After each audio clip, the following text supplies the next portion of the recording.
Bugünkü yig'ilishdan maqsad topshiriqqa asosan her oyda 3 marta tadbirkorlar bilan yig'ilish o'tkazishimiz kerak. Bu navbatdagi yig'ilishimiz 20-may 2025-yilda mo'ljallangan bo'lib, bugungi nima bo'yicha qisqacha kreditlar bo'yicha tushuncha beramiz. PK 312 qaror bor, tezkor avtokrediti bor, ipoteka krediti bor. Shulardan sizlar foydalanib kredit olishingiz mumkin, boshqa bank xizmatlaridan ham foydalanishingiz mumkin. PK 312 qaror bo'yicha kreditlar bir yil davomida faoliyat yuritgan tadbirkorlarga beriladi, garovsiz 100 million so'mgacha beriladi. 21%dan 3-toifaga tushgani uchun Xazaras tumani 21%dan beriladi.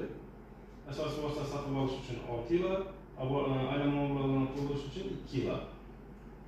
Keyin tezkor kredit bor, valutni 12%dan 3 yil muddatga beriladi, maqsadsiz beriladi. Garov ta'minotini ko'p bersangizlar, shotlarga tashlab beriladi, qolgan maqsadda maqsadsiz foydalanishingiz mumkin. Ipoteka kreditlari bor. Birlamchi bozordan toza qurilib turgan domlardan olishingiz mumkin. 15%ni to'lab 20 yil muddatda 18%dan ajratiladi. Uy joyi o'zi ta'minot sifatida garov olinadi.